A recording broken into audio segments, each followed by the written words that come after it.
Isso é capital fictício. E foi assim que o capitalismo saiu da sua crise no final dos anos 60 e início dos anos 70. E assim, qual é a vantagem disso para o sistema? Isso não é ruim para o capitalismo. Por que não é ruim?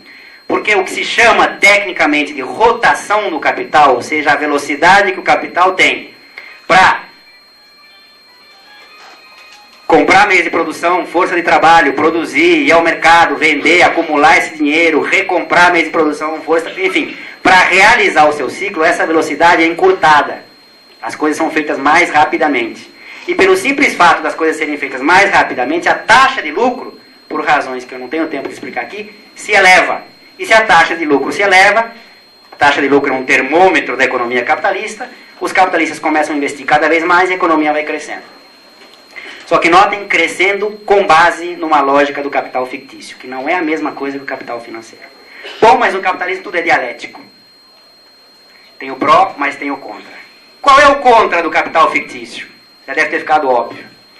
O capital fictício nada mais é do que a venda ou revenda de um direito de apropriação sobre um valor que de fato não foi produzido por aquele capital. É como se fosse um convite para participar do comer o bolo. Mas quem está com convite não vai para a cozinha para fazer o bolo.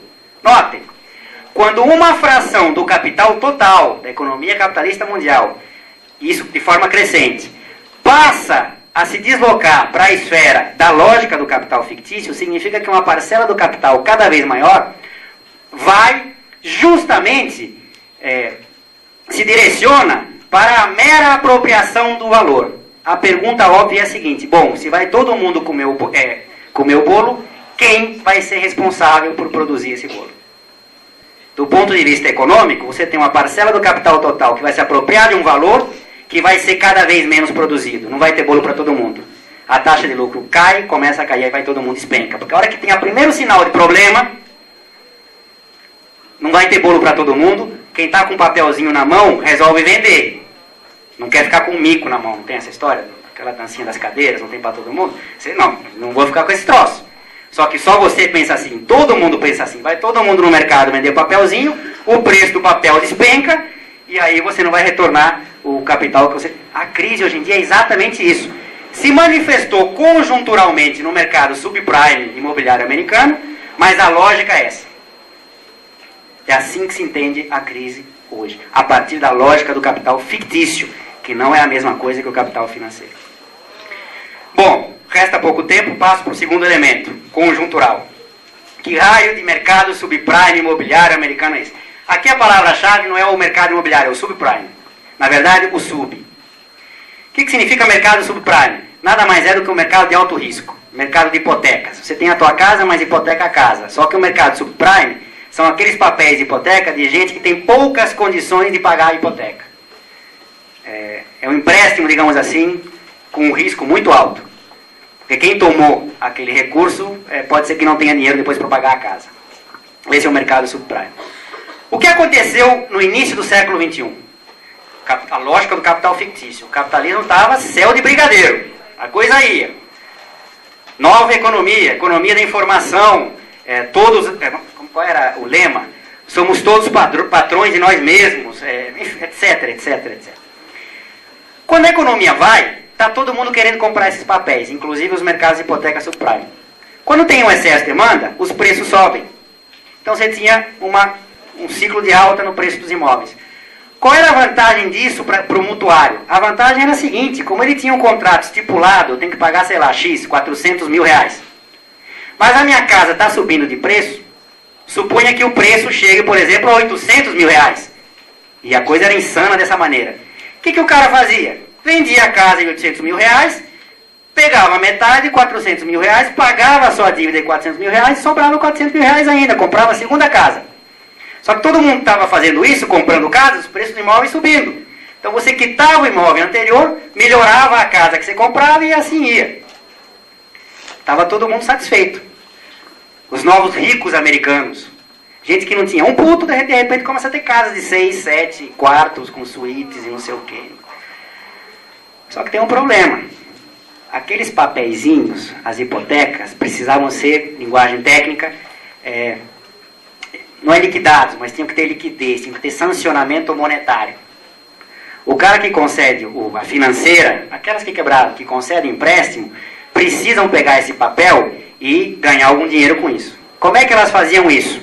Se era um mercado de alto risco, de gente que não tem renda ou não tem renda estável para pagar aqueles empréstimos. O que eles faziam? Maquiavam. De que maneira?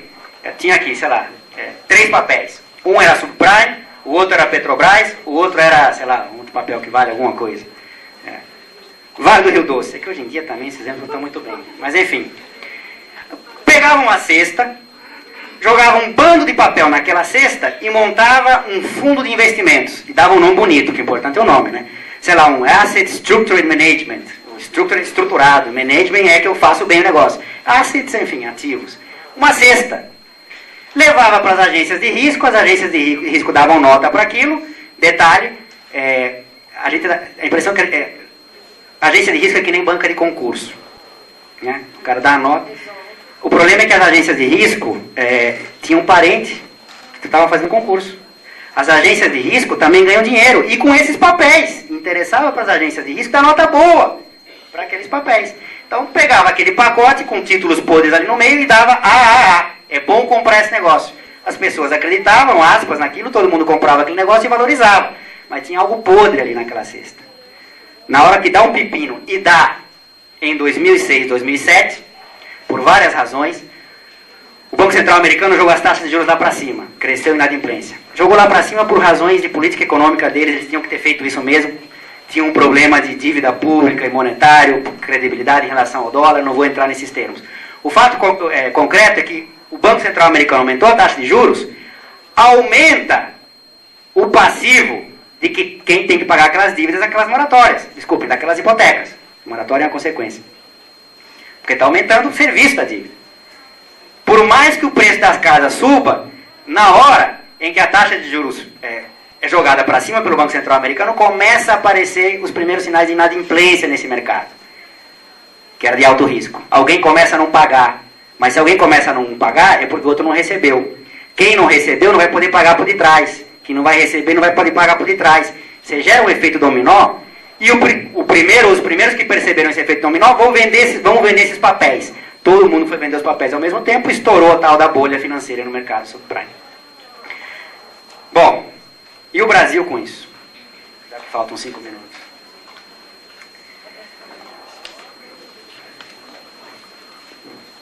E o Brasil com isso? Bom, eu vou personificar, vou nominar aqui, já que eu já...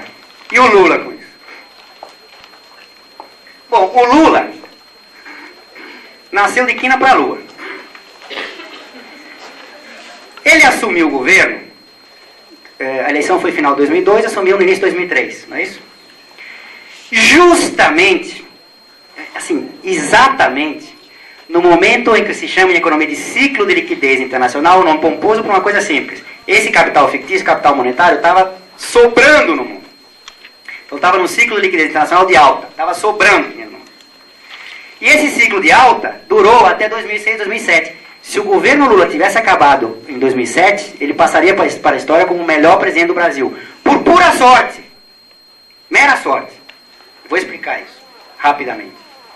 Nesse período, 2002, 2007, estava sobrando crédito no mundo. Sobrava dinheiro. Se sobra dinheiro, inclusive para a patuleia, nós. Capital externo entrando aqui como nunca entrou. Por um lado, guardem isso. Segundo, em função de ter excesso de crédito no mercado mundial, financia-se qualquer coisa. Inclusive investimentos estapafúrdios. Só que financiar investimento é crescimento para a economia mundial. A economia mundial cresceu nesse período.